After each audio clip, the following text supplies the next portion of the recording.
Hello, welcome back to my channel. I'm Lena, this is Lena's Bookshelf, and you're about to see my reading vlog for The Four Winds. I read this book as a buddy read with Reading with Jess, and I will link her channel below, and when she posts her video, I will also link the video below too, so you can see all of her thoughts. So I hope you enjoy seeing my thoughts and experience while reading The Four Winds.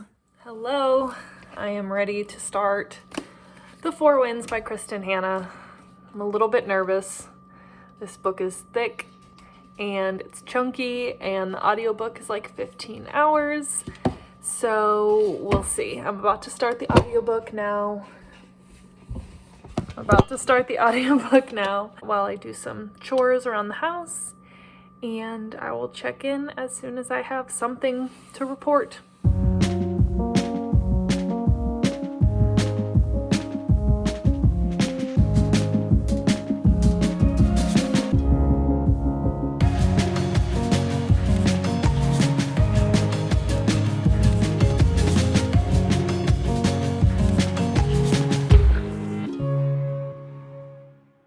So I am about 100 pages into The Four Winds, and it's been a pretty eventful 100 pages. So we're following this girl, and she is like not very pretty. She doesn't feel like she has much going for her, and she decides to like go out and just kind of see what the world is about, meets this guy, and things go from there.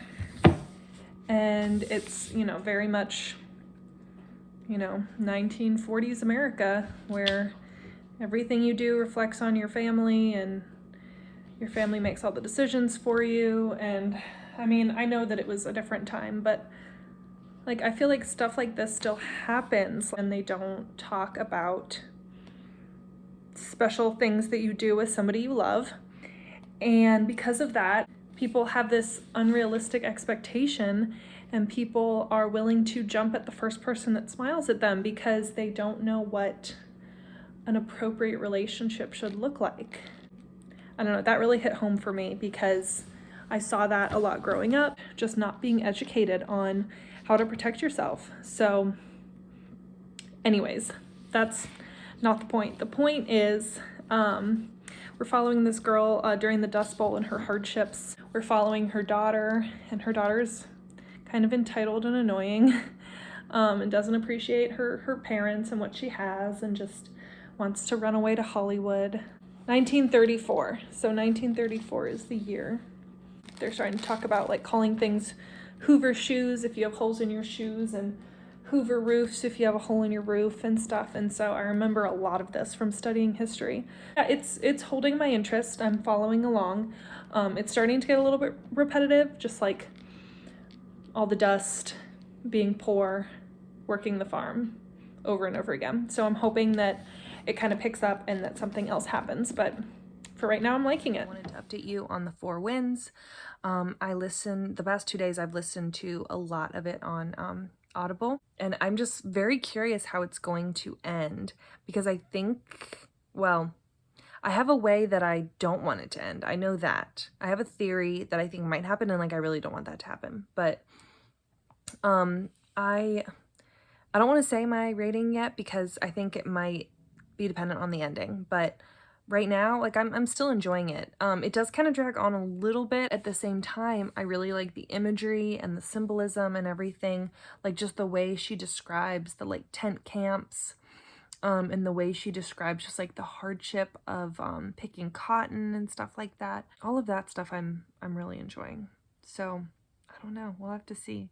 We'll have to see what my rating is. I really don't like Elsa's daughter.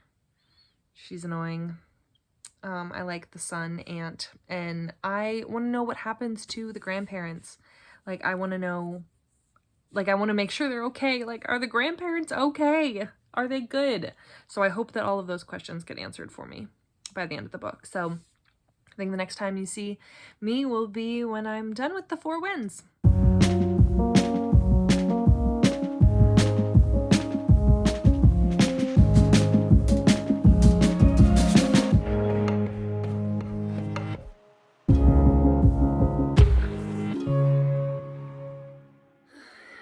Okay, so I have finished The Four Winds, and we're going to talk about it. Don't mind the setting sun streaming in through my windows. This was probably the best light I could find right now. Let's talk about what this book is about. It follows Elsa, and she lives in Texas, and she just is from a really strict religious background, has never felt very loved, has never been told that she's pretty. You know, everybody just kind of wrote her off as like, oh, ugly Elsa that's gonna, you know, just be sickly her whole life. She decides to change that, meets this guy, marries him, has some kids. She ends up like just abandoned with these two kids, trying to, you know, make ends meet. She ends up going from Texas to California to pick cotton, try and make a living there. And it's just really hard. There's a lot of references to how hard it is to live during that time. They talk about Hoover villages and things like that. One of the other things that really stuck out to me is just the amount of like illegal things that were going on at somebody else's expense. Like it talks about, you know, these people pick cotton for like $1 a day, and then they can use it towards stuff to buy in the store. They can use it for like credit on the store. But the stuff that you buy in their store is like super expensive. So nobody wants to buy the stuff in the store. They want to take their money and go and buy it cheaper at like a regular grocery store. But if you trade in your chit for money instead of store credit, they take 10%. So you're basically working for $1 and you're not even getting your whole dollar. You know, okay, well, I'm cutting your wages. And they're like, you can't do that. That's illegal. And he's like, wanna bet there's 50 other people behind you that'll work for this money. So if you don't want to work, get out of here.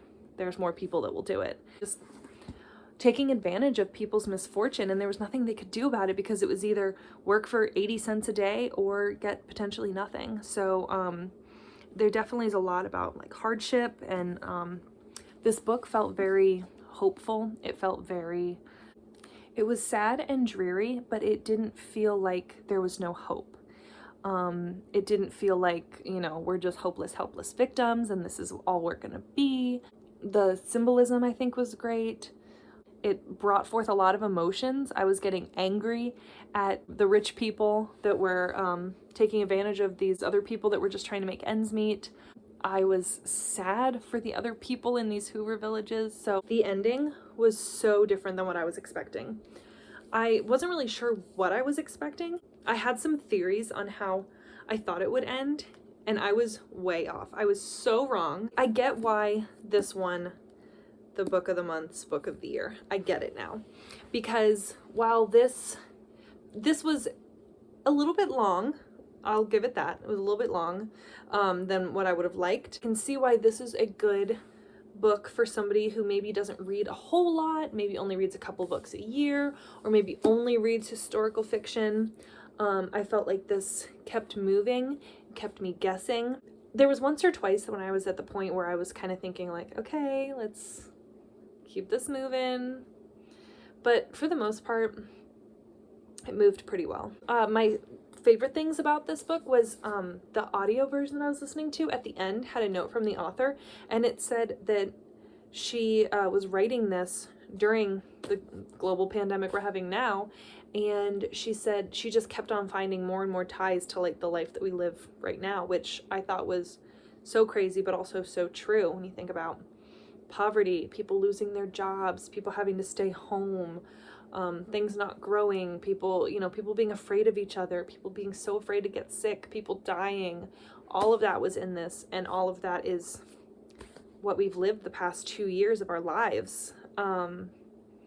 I think I'm gonna give this book 4 stars. Yeah, I'm gonna give it 4 stars. I'm not gonna give it 5 because there were parts that I said got a little bit repetitive. The narrator made Elsa's daughter sound like really bizarre, like a little girl. Like she was whiny and nasally and high-pitched, and it just didn't sound like a teenage girl at all. So I took like half a star off for that. Do I love historical fiction now? I just put on hold at my library 2 more Kristen Hanna books. I definitely recommend reading it over the audiobook. I think And I don't usually say that. I'm usually like, read both or do the audiobook, but like, I think this one should be read physically versus listened to. It'll be interesting to see what Jessie thinks, if what she's gonna rate it, if she's gonna read another Kristen Hannah or not. So we'll just have to wait for her video and find out. But anyways, thanks for coming along with me. I just hit myself in the face. I'll see you in my next video. Bye.